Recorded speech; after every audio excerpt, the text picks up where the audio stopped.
بسم اللہ الرحمن الرحیم۔ السلام علیکم۔ امیر المومنین حضرت عمر فاروق رضی اللہ تعالیٰ عنہ کی عدالت عالیہ میں ایک مقدمہ پیش ہوا۔ دو خوبصورت نوجوان ایک نوجوان کو پکڑ کر حاضر ہوئے اور فریاد کی، اے امیر المومنین، اس نوجوان نے ہمارے بوڑھے باپ کو قتل کر دیا ہے، اس ظالم قاتل سے ہمارا حق دلوائیں۔ آپ رضی اللہ تعالیٰ عنہ نے دعویٰ سننے کے بعد ملزم کی طرف دیکھا اور فرمایا کہ تو اپنی صفائی میں کیا کہتا ہے؟ ملزم نے عرض کی، ہاں امیر المومنین، یہ جرم واقعی مجھ سے صادر ہوا ہے، میں نے زور سے ایک پتھر اسے مارا جس سے وہ ہلاک ہو گیا۔ حضرت عمر فاروق رضی اللہ تعالیٰ عنہ نے فرمایا، گویا تو اپنے جرم کا اقرار کرتا ہے؟ ملزم نے کہا، ہاں امیر المومنین، یہ جرم واقعی مجھ سے صادر ہوا ہے۔ آپ رضی اللہ تعالیٰ عنہ نے فرمایا، پھر تم پر قصاص لازم ہے اور اس کے عوض تمہیں قتل کیا جائے گا۔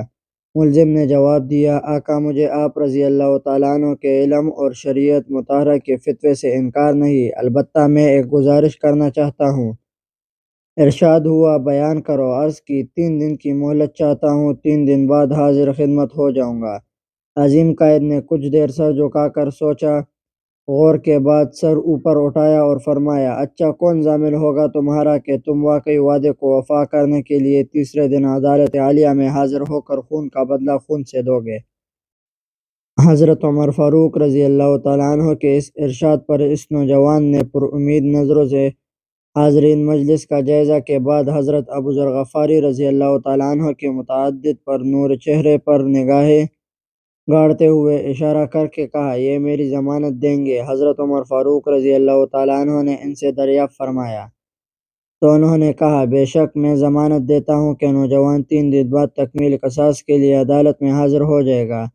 اس ضمانت کے بعد ملزم کو چھوڑ دیا گیا۔ وہ دوسرے 2 دن گزر گئے اور تیسرا دن آ گیا۔ جلیل القدر صحابہ اور مشیر خلافت دربار میں جمع ہوئے، دونوں مدعی بھی آ گئے، حضرت ابو ذر غفاری رضی اللہ تعالیٰ عنہ بھی آ گئے اور ملزم کا بے قراری سے انتظار ہونے لگا۔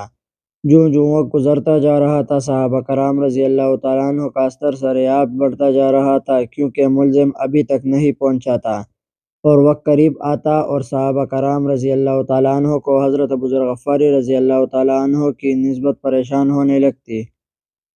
1-2 مرتبہ مدعیوں نے بھی دریافت کیا، مگر انہوں نے ہر مرتبہ یہی جواب دیا کہ اگر 3 یوم گزر گئے اور ملزم نہ آیا تو میں اپنی ضمانت پوری کروں گا، پریشانی کی کوئی بات نہیں۔ جب حاضرین پریشانی کی انتہا پر پہنچ گئے اور دہلا دینے والے انجام کے تصور سے سہم گئے کہ اچانک ایک طرف سے ملزم دربار میں حاضر ہوا۔ اس کا جسم پسینے سے شرابور تھا، چہرے پر گرجم چکی تھی، مسلسل بھاگنے سے اس کی سانس پھول گئی تھی۔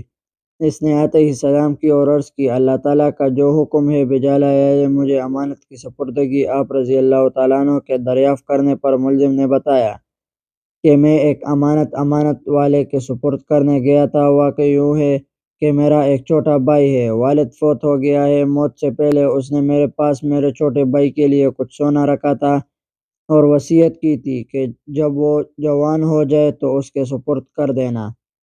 جب وہ سونا ایک جگہ رکھ کر آیا تھا جس کا مجھے ہی علم تھا، اس لیے میں وہ سونا اس کے سپرد کرنے گیا تھا۔ الحمدللہ میں نے امانت اس کے سپرد کر دی، جس کی وہ تھی۔ امیر المومنین حضرت عمر فاروق رضی اللہ تعالیٰ عنہ نے حضرت ابو ذر غفاری رضی اللہ تعالیٰ عنہ سے پوچھا کہ آپ نے اس کی ضمانت کیوں دی تھی؟ کیا یہ آپ کا واقف تھا؟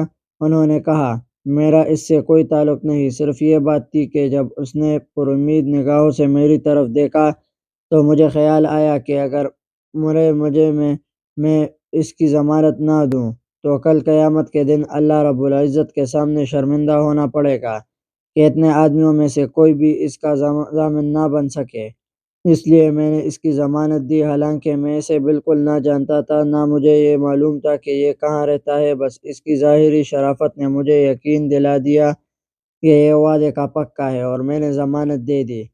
یہ بات سن کر حاضرین محفل اشک آلود ہو گئے۔ مدعیوں نے التجا کی، امیر المومنین، ہم نے اپنے باپ کا خون معاف کر دیا۔ تو دوستوں، آپ کو ہماری یہ ویڈیو کیسے لگی؟ ہمیں کمنٹ میں ضرور بتائیں۔ ہماری ویڈیو کو لائک کریں اور زیادہ سے زیادہ شیئر کریں، اور اس طرح کے اور واقعات دیکھنے کے لیے ہمارے چینل کو سبسکرائب کریں۔ شکریہ۔